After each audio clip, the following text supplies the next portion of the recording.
5 scientifiques sénégalaises ont tenu une table ronde le mardi 11 juillet 2023 à l'Institut Cervantes, le centre culturel espagnol de Dakar. Le but de cette rencontre est de discuter de leur contribution en tant que chercheuses aux objectifs de développement durable. La séance s'est tenue sous l'égide de la fondation espagnole Mujeres por Africa en collaboration avec l'ambassade d'Espagne au Sénégal et l'université El Hadj Ibrahima Niass du Sine Saloum.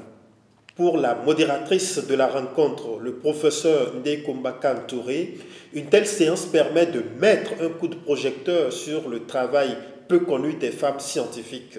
L'objectif visé, la vulgarisation de la production scientifique des femmes sénégalaises pour que la population puisse comprendre ce qu'elles sont en train de faire et comment ça peut contribuer à l'atteinte de ces ODD. Directrice de recherche à IPAR, Initiative prospective agricole et rurale, le docteur Lortal estime une telle rencontre pertinente à plus d'un titre.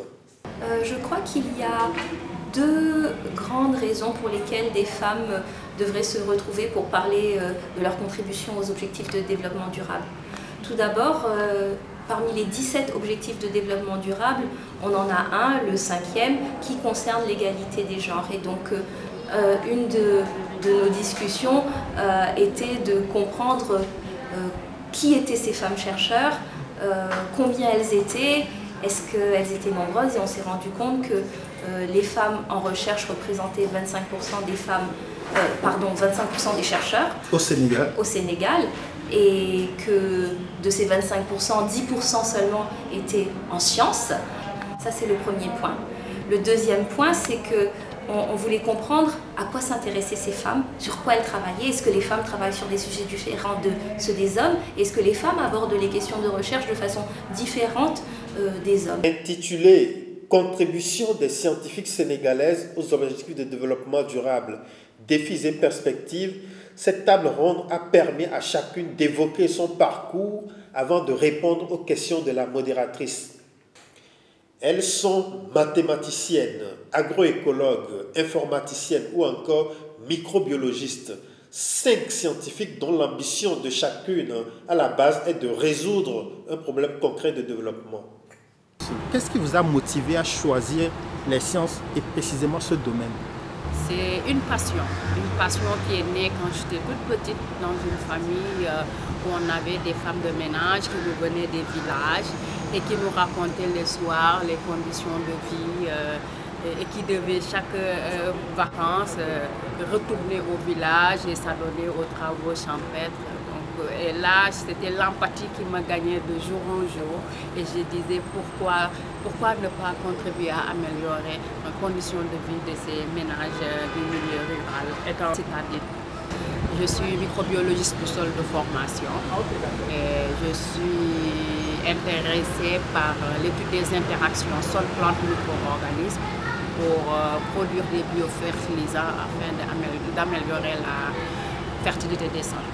De contribuer au développement de l'agriculture. Pour une jeune fille qui a été toujours passionnée, émerveillée par la nature, la plante, et je savais que pour vraiment aller dans le domaine de la plante, il faut que je choisisse les sciences naturelles.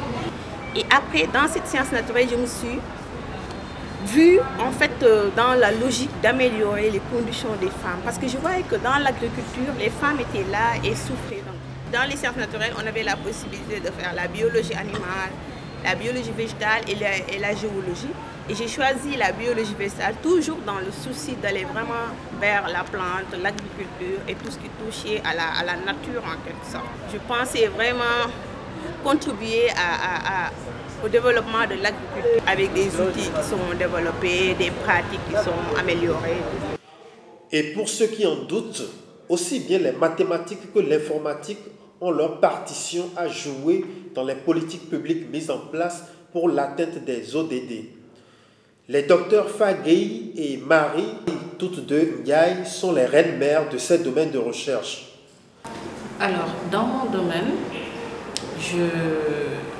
j'utilise l'informatique comme outil de modélisation, outil d'interrogation des données pour l'aide à la décision. Donc ce que je peux dire dans ce sens-là, c'est qu'en fait, j'étudie les données pour voir le comportement d'un phénomène actuel ou pour prédire le comportement futur d'un phénomène. Et à partir de là, je peux donner l'information qui va permettre aux décideurs de prendre une décision par rapport aux autres idées. Oui. Tout individu est un mathématicien, qu'il en soit conscient ou non, c'est un mathématicien. Maintenant, il suffit qu'il aborde des recherches en mathématiques pour savoir maintenant effectivement qu'il est mathématicien. Tout un chacun est mathématicien. Tout ce que nous faisons du matin au soir, c'est de la mathématique.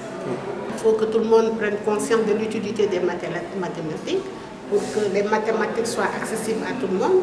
De ce fait, ce qu'il faut faire, c'est qu'en enseignant les mathématiques, il faut proposer des activités tirées de l'environnement immédiat de l'élève.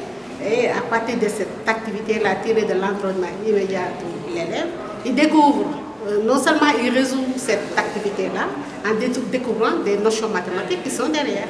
Et voilà, on est en train maintenant de joindre l'utile à l'agréable. De par des jeux ludiques, voilà, on parvient à découvrir de nouveaux concepts mathématiques. Au menu du débat, leurs travaux dans les biotechnologies en vue de l'amélioration de la nutrition et de la production agricole. Leurs recherches dans l'analyse des données massives, dans la lutte contre le changement climatique ou l'insécurité alimentaire. D'autres questions comme l'enjeu des intelligences artificielles, la modélisation ont été passées au crible sous le regard admiratif d'un public manifestement médusé par ces chercheurs qui, en l'occurrence, étaient des chercheuses. Notre problème, c'est la reconnaissance. Anna l'a dit au Parlement, nous ne représentons que 28% des chercheuses à travers le monde. Et si vous venez au niveau de la sphère de décision, nous ne représentons que 11%. Nous devons briser cela parce que nous avons toutes les compétences requises. Et les résultats du baccalauréat qui sont sortis avant-hier le prouvent. La meilleure candidate, c'est une fille. La deuxième, c'est une fille. La troisième, c'est une fille. Donc, vive les femmes. Donc, avec ce potentiel, nous devons tout faire pour mettre ces femmes et ces filles dans un environnement favorable. Casser les stéréotypes ô combien tenaces depuis la racine, conquérir leur brevet de respectabilité partout, en un mot, briser le plafond de verre. Telle est l'ambition ultime des femmes et des femmes chercheuses en particulier. Mais souvent, il y a des stéréotypes. On vous dit que tel métier, ce n'est pas un métier de femme. Tel métier, c'est un métier d'homme.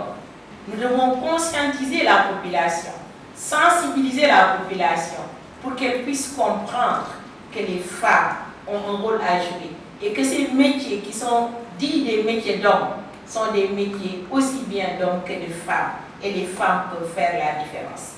Et si vous voyez, toutes les institutions qui sont dirigées par les femmes sont les meilleures institutions du monde. Ça, vous pouvez évaluer. Je défie les statisticiens, ils n'ont qu'à aller évaluer. Toutes les institutions dirigées par des femmes sont des institutions performantes. Et voici un gros morceau lâché par Madame le Recteur au fact-checker.